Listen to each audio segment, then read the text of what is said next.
누가복음 21장 1절부터 6절까지 공부하겠습니다.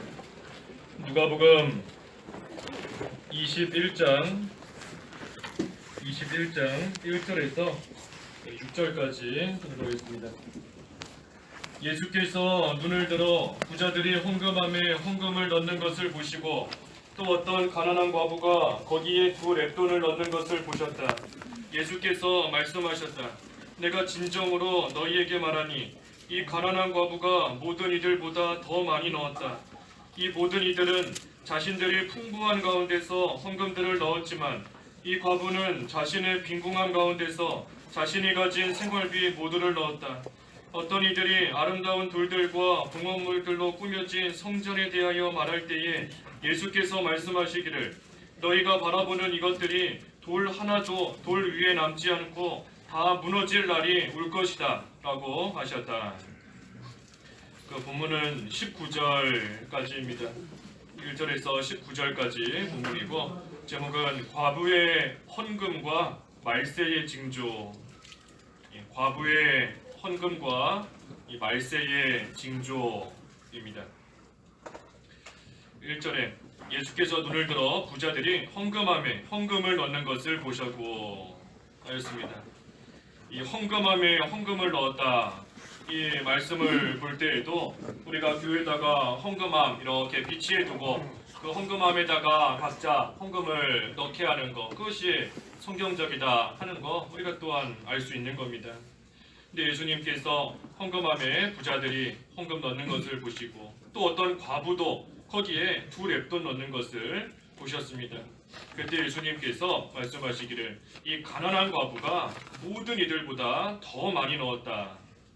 왜냐하면 다른 사람들은 자신들이 풍부한 가운데서 헌금을 넣었지만 이 과부는 자신의 빈궁함 가운데서 자기가 가진 그 모든 것을 다 넣었기 때문에 이 과부가 더 많이 넣은 것이다 하면서 과부의 헌금하신 것을 예수님이 칭찬해 주셨습니다. 예수님께서는 이 과부의 마음을 보신 겁니다. 이 과부의 정성을 보신 것이고 그 믿음을 또 친히 헤아려 주신 겁니다. 그래서 우리도 이러한 믿음으로써 하나님 앞에 헌금하는 그러한 정신, 어떻게 하든지 내가 가지고 있는 것에서 주님께 뭐라도 바치겠다. 내가 가지고 있는 것에서 뭐라도 하나님께 꼭 바치겠다 하는 그러한 믿음으로 나아가는 것 참으로 귀한 겁니다. 우리도 이러한 믿음을 본받아서 하나님 앞에 헌금을 또 올바르게 바로 해야 되는데 우리가 헌금을 어떻게 하는 것이 올바른가? 우리가 고린도후서 8장 또 9장에 잘 나와 있습니다. 우리 고린도후서 9장 한번 보시죠. 고린도후서 9장. 우리 올바른 헌금에 대해서 고린도후서 9장을 통해 우리 3가지만 간단하게 볼 건데 어떻게 헌금해야 되는가? 먼저는 고린도후서 9장 5절에 있는 것처럼 미리 준비해야 된다 하는 겁니다. 미리 준비해야 된다. 그 9장 5절에 그랬죠. 그러므로 내가 그 형제들로 먼저 너희에게 가서 너희가 전에 약속한 헌금을 미리 준비하도록 권면하는 것이 필요하다고 생각하였다. 이렇게 준비한 것이라야 참 헌금답고 억지가 되지 않는다. 그래서 미리 준비해야 되는 겁니다. 미리. 그래야 억지가 되지 않는다.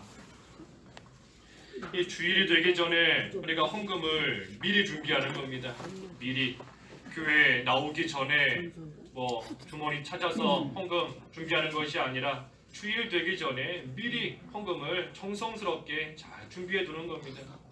우리 예전에 어떤 청년을 보니까 그 청년은 주일 헌금 봉투를 자기가 만들었더라고요. 그래서 우리 무슨 감사헌금 11조 같은 봉투 있는 것처럼 자기가 주일 헌금 봉투를 따로 만들어서 일주일 동안 거기다가 이렇게 주일 헌금할 거를 잘 미리 준비하는 겁니다. 그리고 교회 와서는 그 봉투에서 꺼내서 헌금하고 또 일주일 동안 지내면서 또 그 봉투에다가 미리 준비해 놓고 미리 준비한다는 것은 그만큼 정성을 기울인다는 겁니다. 그만큼 정성을 기울이고 그만큼 하나님 은혜에 감사하는 그러한 마음으로서 할 때 미리 준비할 수 있는 겁니다. 미리 준비하는 거. 그래서 헌금을 미리 준비해야 된다. 두 번째는 그 9장 6절에 있는 것처럼 이 힘대로 해야 된다 하는 겁니다. 힘대로. 그래서 적게 뿌리는 자는 적게 거두고 많이 뿌리는 자는 많이 거둔다는 것이다 그랬는데, 하나님께서 주신 힘대로 하는 겁니다. 힘대로 한다 하는 것은 내가 가지고 있는 것에서 이 적당한 대로 적당한 만큼 하는 겁니다. 내가 하나님께서 주셔서 내가 지금 가지고 있는 그 안에서 적당한 만큼 할 수 있는 그만큼 헌금한다 하는 겁니다. 가령 용돈을 10,000원 받는 학생이 일주일에 20,000원씩 30,000원씩 헌금해야 된다, 그런 거 아닌 겁니다. 힘대로 하나님께서 주신 그 안에서 자기가 할 수 있는 대로 하는 것이 이 힘대로 하는 것입니다. 그래서 우리가 하나님께서 우리 각자에게 주신 복이 다 있습니다.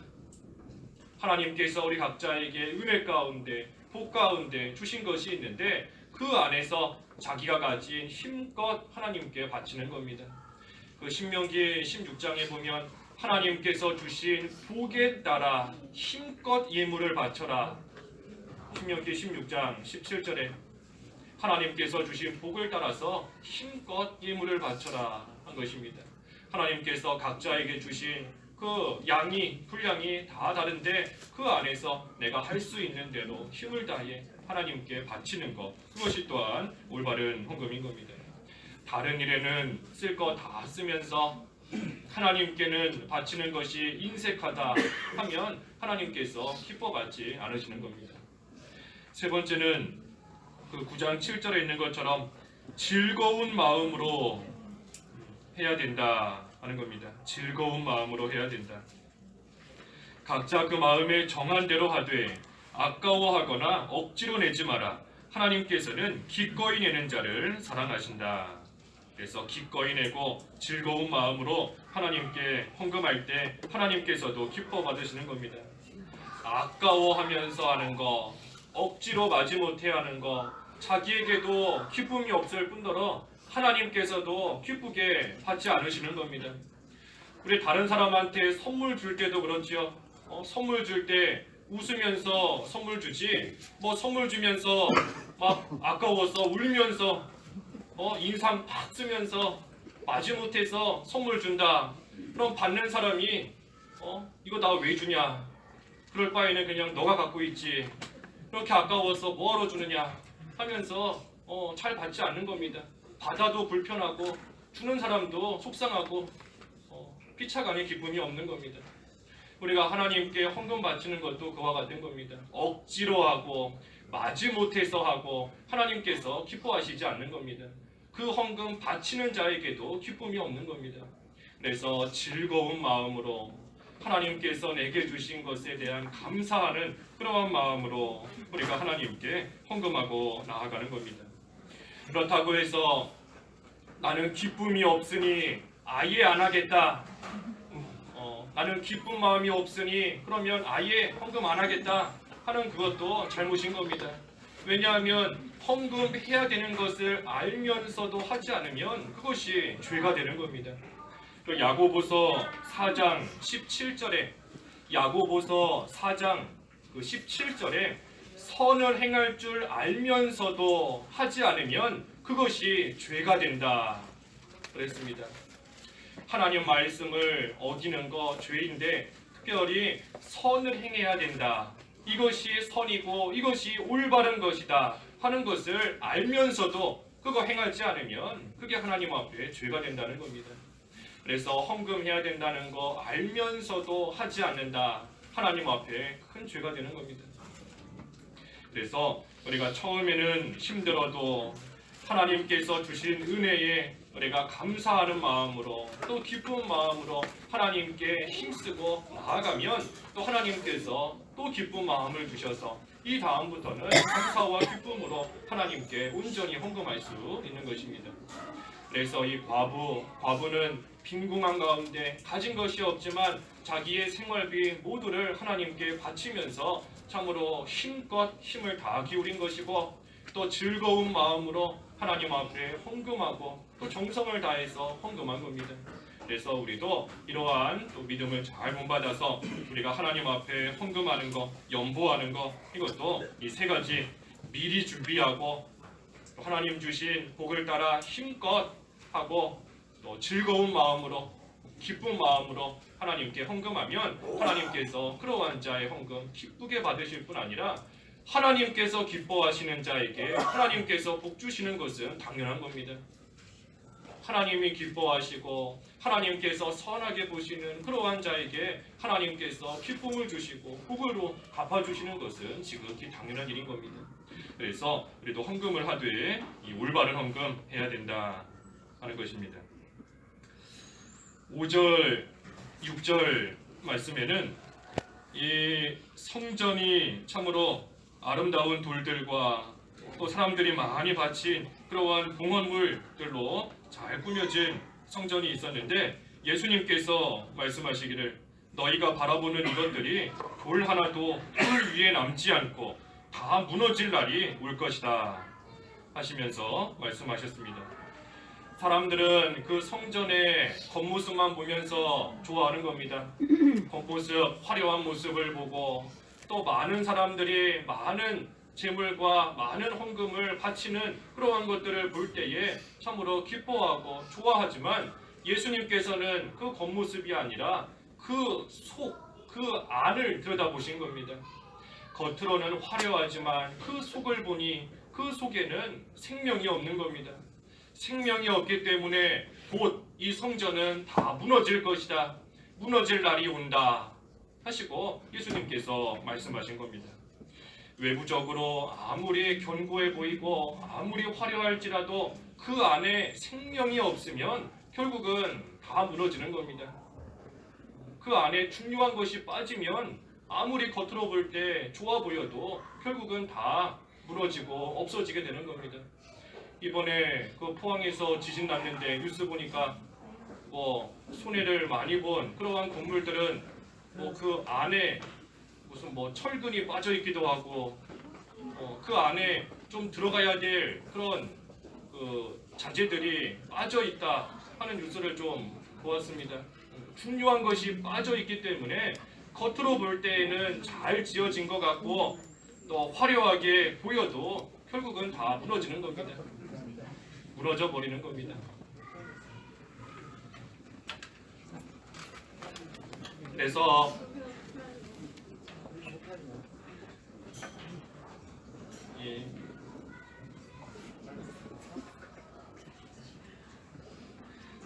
그래서 우리가 이 겉으로 보이는 거 아무리 좋아 보일지라도 또 아무리 화려해 보이고 할지라도 결국 생명이 없으면 다 무너질 수밖에 없는 겁니다. 이 로마 가톨릭 참으로 오랜 시간 동안 하나님 앞에 귀하게 쓰임 받고 또 겉으로 볼 때에는 참으로 화려하게 잘 세워진 겁니다. 1000년이 넘는 시간 동안 로마 가톨릭 1000년이 넘는 시간 동안 하나님의 일에 쓰임 받고 또 참으로 많은 귀한 일에 이용당한 그러한 것이지만 결국 그 안에 생명을 잃어버렸을 때에는 무너지게 되는 겁니다. 하나님께서 그 안에서 개신교가 나오게끔 하나님께서 역사하셔서 생명이 없는 곳은 무너지고 또 다른 생명이 계속해서 일어날 수 있도록 하나님께서 역사하시는 겁니다. 우리가 회칠한 무덤이 되면 안 되는 겁니다. 회칠한 무덤. 겉으로 볼 때에는 깨끗해 보이고 좋아 보여도 회칠한 무덤, 그 안은 무덤이기 때문에 속에는 온통 썩은 뼈가 있고 썩은 시체만 있고 냄새나는 것이 가득한 거, 그것이 회칠한 무덤인 겁니다. 속에는 더러움이 가득하고 생명이 없지요. 무덤, 생명이 없는 겁니다. 죽음이 있는데 겉모습만 회칠하게 잘 꾸며놔서 깨끗한 척 하고 나아가는데 그러한 것들 결국은 다 무너지게 되는 겁니다. 그래서 우리 안에 생명이 있는 생활, 교회적으로나 우리 개인적으로나 항상 영적인 생명이 늘 소생하는 그러한 삶이 되어야 됩니다. 겨자씨 하나만한 믿음이라도 생명 있는 산생명, 생명 있는 것이 중요하다. 그래서 우리가 지극히 작은 말씀 하나라도 순종하는 것이 생명 있는 믿음인 겁니다. 하나님 말씀 한 가지라도 순종하는 것, 그것이 생명 있는 믿음이다. 그래서 우리가 겉모습만 화려하게 꾸미는 교회, 또 그러한 우리 자신이 되는 것이 아니라 하나님 말씀 순종하기를 힘쓰고 하나님 말씀 지켜 행하기를 힘쓰고 나아가야지. 그렇지 않으면 아무리 과거에 어땠다, 현재 어떻다 할지라도 이 예수님의 경고의 말씀처럼 다 무너지게 되면 돌 위에 돌 하나도 남지 않는 겁니다. 다 무너지는 겁니다. 무너지는 건 한순간이지요. 한순간에 무너지는 겁니다. 건물 짓는 데는 몇 개월이 걸리기도 하고 몇 년이 걸리기도 하지만 아까 얘처럼 지진 한번 나면 무너지는 것은 몇 초 금방 무너지는 겁니다. 우리가 믿음 생활 해나가면서 영적인 성전을 지어가고 믿음이 좀 자라나는 것은 참으로 오랜 시간이 걸립니다. 믿음 조금 자라나기 위해서 오랜 시간이 걸리고 큰 힘을 다 기울여야 되지만 그 믿음에서 탈선하는 것은 한순간인 겁니다. 한순간에 믿음 버리고 한순간에 그 믿음에서 떠나게 되는 겁니다. 그래서 늘 생명 있는 그러한 생활, 하나님 말씀 순종하는 그러한 생활이 되어야 된다. 그렇지 않으면 다 무너지는 겁니다. 7절에서 마지막 19절은 이 말세에 일어날 일들 예수님께서 예언해 주셨습니다. 말세에 일어날 일들. 그래서 여기 본문에는 전부 4가지가 나와 있습니다. 8절에 거짓 선지자가 일어난다. 속이는 거짓 선지자, 거짓 그리스도 일어난다. 9절에서 10절은 이 전쟁의 소문이 난다. 전쟁의 소문, 9절에서 10절. 그리고 11절에는 이 지진과 기근, 전염병이 일어난다. 지진과 기근, 전염병. 그리고 마지막으로 12절 이하에는 큰 박해가 있을 것이다. 그래서 거짓 선지자가 일어나고 전쟁의 소문이 나고 지진과 기근, 전염병이 있고 또 예수님 믿는 자들이 큰 박해를 받는다. 이 거짓 선지자, 거짓 그리스도가 말세가 되면 될수록 점점 더 많아지는 겁니다. 우리로 하여금 믿음 생활 바로 가지 못하게, 올바른 길로 걸어가지 못하게 만드는 그러한 세력들이 점점 많아지는 겁니다. 이단도 점점 많아지고 이번에 무슨 기도원에서 사람 죽었다 그러지요. 우리 기도원이 아니고 저기 다른 그 어디 기도원에서 무슨 악령, 악귀 쫓아낸다고 때려서 죽였나 봅니다. 여러 가지 참 말도 안 되는 또 올바른 그러한 믿음에서 벗어나게 만드는 일들이 점점 많이 일어나는 겁니다. 점점 많이. 우리 고린도전서 15장 33절에도 속지 마라. 나쁜 친구들이 좋은 습관을 망친다. 그랬습니다.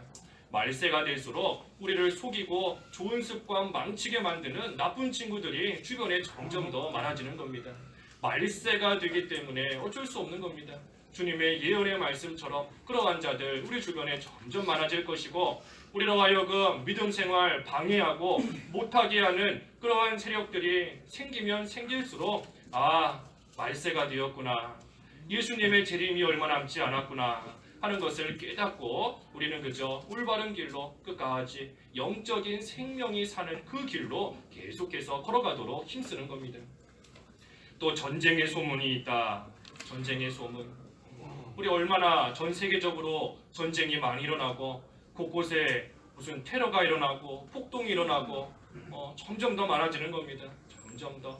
또 사람들이 악해져서 이제는 시간이 지날수록 점점 더 싸우기를 좋아하게 되는 겁니다. 싸우기를 좋아하는 겁니다. 예전 같으면 그저 웃으면서 넘어가거나 미안합니다 하고 넘어갈 그러한 일들인데 이제는 툭하면 싸우는 겁니다. 어린 사람이 연세 많은 분을 때리기도 하고 아무것도 아닌 것 같다가 서로 싸우다가 죽이기도 하고 여러 가지 사람이 점점 악해지는 겁니다. 이것도 다 말세가 되기 때문에 일어나는 일들이고 또 지진과 기근, 전염병 우리 주변에 너무나 많이 보는 겁니다. 지진이 이처럼 많이 일어났던 적이 있는가? 이제는 지진 한번 나면 전 세계 어디에서든지 지진 나면 뭐 몇백 명이 죽었다, 몇천 명이 죽었다 그런 뉴스 많이 접하게 되는 겁니다. 앞으로 지진도 더 많아질 거고 전염병 이전에 없던 희귀한 병들이 계속 생겨나는 겁니다. 예전에는 듣지도 못하던 병원 가면 다 고칠 수 있는 그러한 병인데 이제는 병원 가도 이거는 희귀병이라서 못 고칩니다. 그런 병들이 많아지는 겁니다. 이제 무슨 에이즈, 암 그런 거 언젠가는 다 또 고침을 받을 수 있는 날이 올 수도 있습니다. 하지만 그렇게 되면 또 다른 병이 나올 겁니다. 또 다른 병이 사람이 고칠 수 없는 병, 전염병, 또 기근 한쪽에서는 먹을 게 많아서 음식을 버리지만 또 반대쪽에서는 먹을 게 없어서 굶어 죽고 또 특별히 말씀을 들음에 대한 기근, 영적인 기근 이러한 것들이 말세에 일어난다. 그리고 마지막으로 큰 박해가 있을 것이다. 그 12절에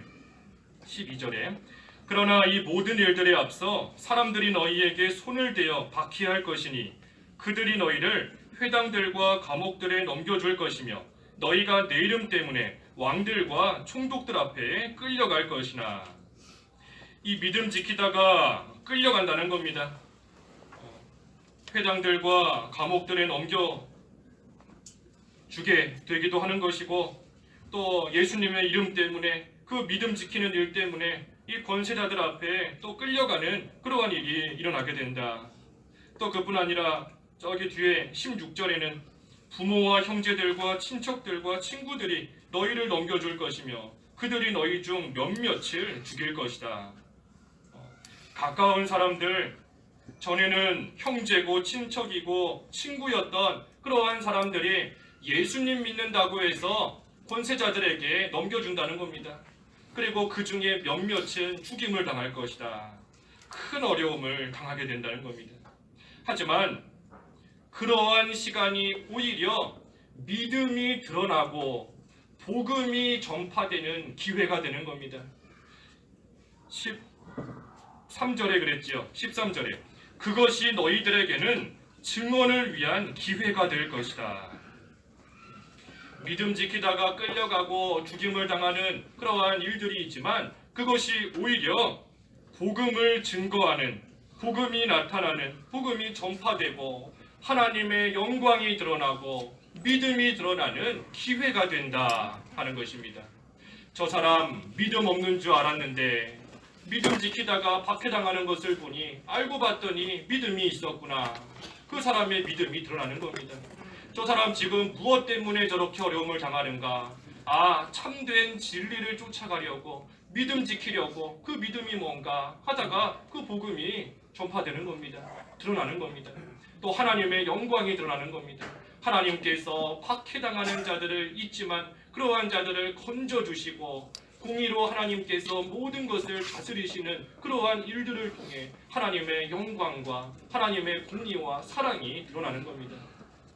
그래서 우리가 말세가 될수록 믿음 지키다가 박해당하는 일이 많지만 우리가 그때 좌절하지 않을 것, 좌절할 이유가 없는 것은 오히려 그 기회가 복음이 전파되고 드러날 기회가 된다 하는 것입니다.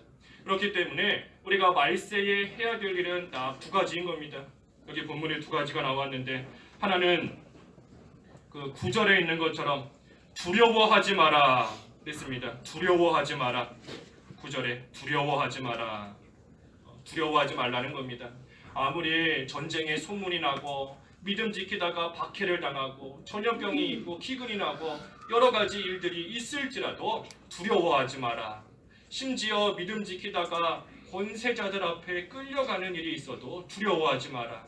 왜 두려워하지 마라 그랬는가 하면 여기 15절에 그랬습니다. 15절에 너희를 대적하는 모든 자들이 대항하거나 반박할 수 없는 언변과 지혜를 내가 너희에게 줄 것이기 때문이다.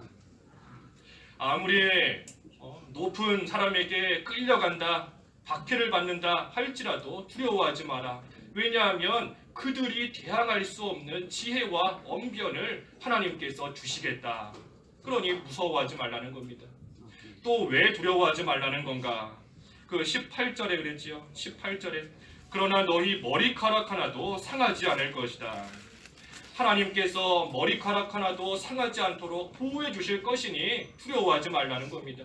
기근이 일어날지라도 식유병이 돌지라도 믿음 지키다 끌려갈지라도 하나님께서 머리카락 하나까지 상하지 않게 지켜주실 것이니 하나님께서 보호해 주실 것이니 결코 두려워하지 마라. 그래서 해야 될 일 먼저는 두려워하지 않는 겁니다. 그리고 두 번째로 할 일은 마지막 19절에 있는 것처럼 인내로 구원을 이루어가는 겁니다. 인내로 구원을 이루어가는 것. 너희의 인내로 너희 생명을 얻어라 그랬습니다. 인내로 생명을 얻어라. 인내하면서 끝까지 구원을 잘 이루어가는 겁니다. 참고 견디면서 믿음을 끝까지 지키고 나아가는 겁니다. 왜냐하면 이 말세에 일어나는 일들을 통해서 우리는 말세가 되었구나 하는 것을 아는 것이고, 바꿔 말하면 예수님의 재림이 이제 얼마 안 남았구나. 비록 지금은 당하는 고통이 크지만 조금만 있으면, 조금만 참으면 예수님께서 이 세상에 오신다. 그러면 우리를 영원한 하늘나라로, 영원한 안식세계로 우리를 인도해 주신다. 그러니 그때까지 인내하면서 잘 참고 견디면서 구원을 이루어가는 일, 믿음 지키는 그 일에 힘을 다 기울이라 하는 겁니다. 그러면 생명을 얻는다. 생명을 얻을 것이다. 육신의 생명이 아니라 영적인 생명, 늘 소생함을 얻을 수 있도록 그 영적인 생명이 자라나도록 하나님께서 지켜주시고 인도해 주신다 하는 것입니다. 그래서 우리 오늘 이 과부의 헌금과 이 말세의 징조에 대해서 보았습니다.